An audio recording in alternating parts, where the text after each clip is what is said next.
विद्यार्थी मित्रांनो, मागील तासिकेमध्ये आपण पारंपरिक आणि अपारंपरिक पद्धतीने विद्युत ऊर्जा निर्मिती कशा प्रकारे करत असतो हे अभ्यासले. आज आपण आपल्या जनरेशन प्लांटची कार्यक्षमता अधिक वाढवण्यासाठी कोजनरेशन प्रकल्प कसा राबवतो हे पाहणार आहोत. आता कोजनरेशन प्रकल्प यालाच आपण सहविद्युत ऊर्जा निर्मिती प्रकल्प असे म्हणत असतो. म्हणजे इथे एकाच प्रकारचं इंधन वापरून आपण दोन प्रकारच्या ऊर्जा निर्माण करतो, जसे औष्णिक ऊर्जा, विद्युत ऊर्जा. आणि या प्रकारामुळे कोजनरेशन प्रकल्पामुळे आपल्या प्रकल्पाची कार्यक्षमता वाढते आणि इंधनाचा जास्तीत जास्त वापर केला जातो. तर आपण पाहणार आहोत कोजनरेशन पॉवर प्लांट दोन प्रकारचे आहेत. ज्या पद्धतीने आपण त्या इंधनाचा वापर करत असतो त्या पद्धतीनुसार त्याचे दोन प्रकार पडतात. एक म्हणजे टॉपिंग सायकल कोजनरेशन प्रकल्प आणि दुसरा बॉटमिंग सायकल कोजनरेशन प्रकल्प. आता प्रथम पाहू आपण टॉपिंग सायकल कोजनरेशन प्रकल्पामध्ये इंधनाचा प्रामुख्याने वापर कशासाठी केला जातो? विद्युत ऊर्जा निर्माण करणे. आणि त्यानंतर पॉवर जनरेशन, विद्युत ऊर्जा जनरेशनमध्ये जी उष्णता वाया जाते ती उष्णता म्हणजे औष्णिक ऊर्जा, ती उष्णता औष्णिक ऊर्जा निर्माण करून अन्य प्रक्रियांसाठी वापरला जातो. तुम्हाला आकृतीमध्ये दिसून येईल की इंधनाच्या ज्वलनाने प्रामुख्याने आपण जनरेटरला फिरवण्याचे कार्य करून विद्युत ऊर्जा निर्माण केलेली आहे. आणि इंधनाच्या ज्वलनातून विद्युत ऊर्जा निर्माण केल्यानंतर जी वाया जाणारी उष्णता आहे त्या उष्णतेपासून औष्णिक ऊर्जा निर्माण करून प्रकल्पातील एखाद्या कारखान्यातील विविध प्रक्रिया ज्याला उष्णता आवश्यक असते त्यांना उष्णता देण्यासाठी ही औष्णिक ऊर्जा वापरली जाते. बॉटमिंग सायकल यामध्ये इंधनाच्या ज्वलनातून निर्माण होणारी जी उष्णता आहे तिचा उपयोग प्रामुख्याने या कारखान्यातील विविध प्रक्रियांसाठी केला जातो. म्हणजे प्रमुख उद्देश, इंधनाच्या ज्वलनाचा प्रमुख उद्देश म्हणजे उष्णता ऊर्जा निर्माण करणे आहे. आणि नंतर प्रक्रिया केल्यानंतर उरलेल्या औष्णिक ऊर्जेचा उपयोग आपण विद्युत निर्मितीसाठी करत असतो. टॉपिंग सायकलमध्ये प्रामुख्याने इंधनाच्या ज्वलनातून विद्युत ऊर्जा निर्माण करतो. बॉटमिंग सायकलमध्ये आपण इंधनाच्या ज्वलनातून निर्माण झालेली उष्णतेचा आपण प्रामुख्याने विविध प्रक्रियांसाठी करत असतो आणि उरलेली उष्णता विद्युत ऊर्जेसाठी वापरत असतो. आकृतीमध्ये तुम्हाला दिसून येईल की औष्णिक ऊर्जेचा उपयोग आपण प्लांटमधील विविध प्रोसेसिंगसाठी उपयोग केलेला आहे आणि वाया जाणारी उष्णता प्रोसेसिंग झाल्यानंतर वाया जाणारी उष्णता आपण प्राईम मूव्हर आणि नंतर जनरेटरला देऊन विद्युत ऊर्जा निर्माण करतो. त्यानंतर पाहणार आहोत आपण विद्युत शक्तीची पारेषण प्रणाली. पारेषण म्हणजेच विद्युत शक्तीचे वहन किंवा ट्रान्समिशन. मग ही ट्रान्समिशन करताना प्रामुख्याने आपण हे लक्षात घेतो की हे ट्रान्समिशनचा खर्च कमी राहील आणि कमीत कमी लॉसेस विद्युत वहनामध्ये निर्माण होतील, कमीत कमी लॉसेस तयार होतील आणि ग्राहकाला अखंडित सेवा देता येईल, तीही स्वस्त दरात. त्याच पद्धतीने पारेषण प्रणाली असते. नॅशनल ग्रीड लाईनला जनरेटिंग स्टेशन जोडता येईल अशा पद्धतीने उद्दिष्ट ठेवलेली असतात. जितकी सुरक्षित पारेषण प्रणाली तितके आपले धोके टळतात. आता या पॉवर ग्रेडचे मुख्य घटक आपले ही पारेषण प्रणालीमध्ये मुख्य घटक येतात. ते मुख्य घटक म्हणजे जनरेशन, विद्युत ऊर्जा निर्मिती, नंतर तिचे वहन म्हणजे पारेषण आणि नंतर वहन केल्यानंतर तिचे ग्राहकांना केले जाणारे वाटप म्हणजे डिस्ट्रीब्युशन.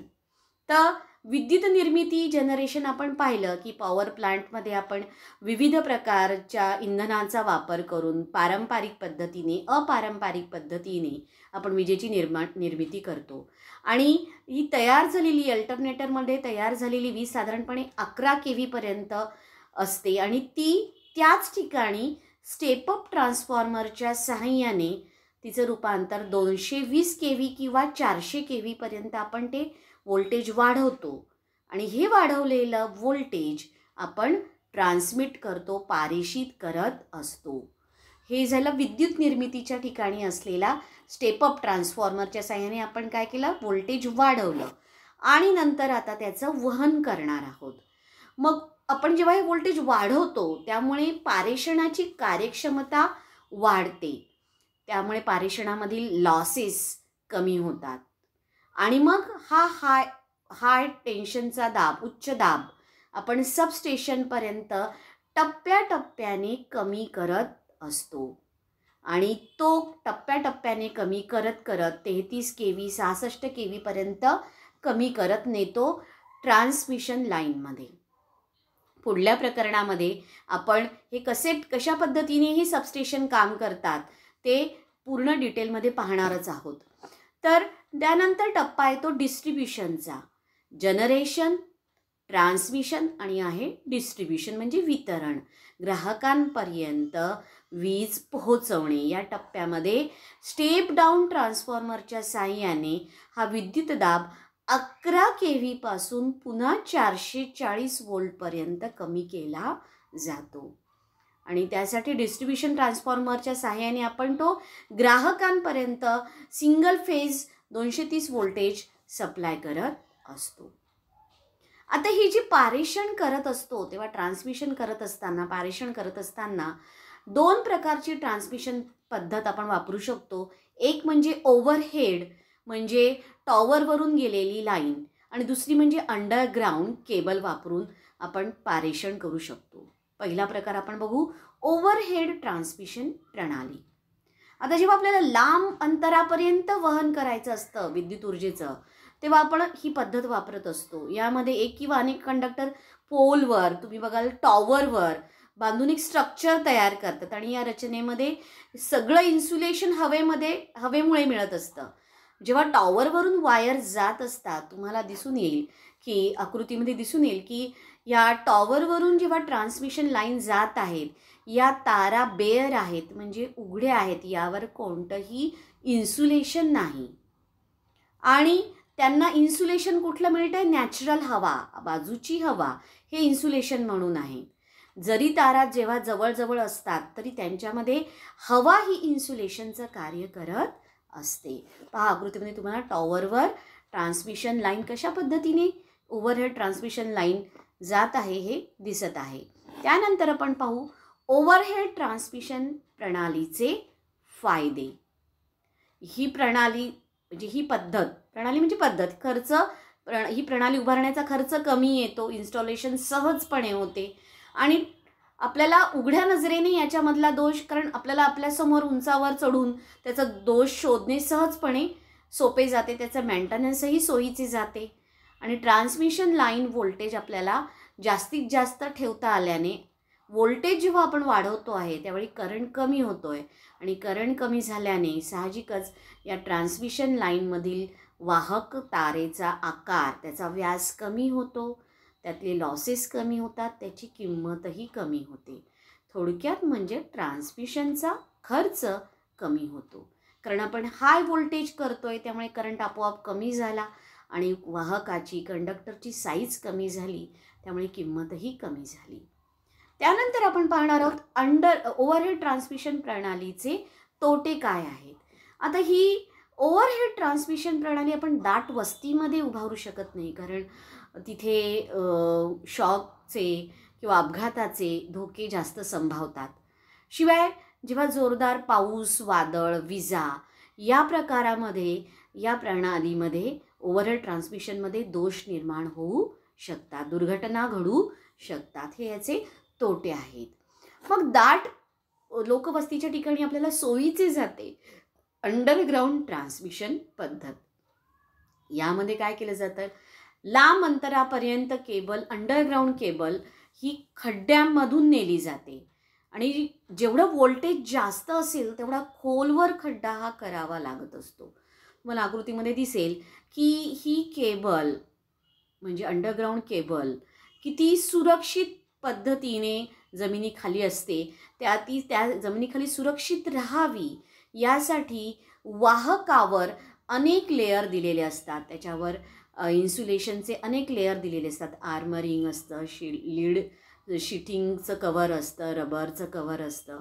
अनेक एकावर एक इन्सुलेशनचे थर देऊन ती केबल आपण खोल खड्ड्यामधून काय करत असतो पहा, आकृतीमध्ये खोल खड्ड्यामधून आपण ती केबल रन करत असतो. ट्रेंच, ज्याला खोल खड्डा म्हणतो, ट्रेंच तयार करून त्या ट्रेंचमधून काही वेळा बऱ्याच केबल्स जात असतील तशी ट्रेसारखी रचना केली जाते आणि त्या ट्रेमधून, त्या ट्रेंचमधून त्याबरोबर केबल काय केल्या जातात, ले केल्या जातात.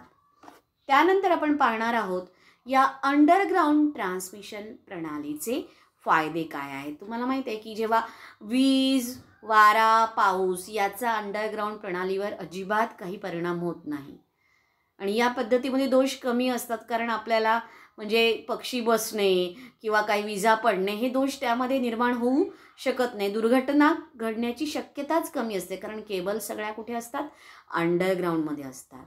पण यामध्ये, या प्रणालीमध्ये, ही प्रणाली उभारणीसाठी जास्त खर्च लागतो. ही प्रणाली म्हणजे जर आपल्याला जर वाढवायचे असेल, बदल करायचा असेल तर आपण ओव्हरहेड ट्रान्समिशन प्रणालीमध्ये काय करू शकतो, लगेच एक टॉवर उभारून ती दुसऱ्या एरियामध्ये आपल्याला ती व्होल्टेज अजून व्होल्टेजची ट्रान्समिशनची लाईन न्यायची असेल तर ती नेऊ शकतो.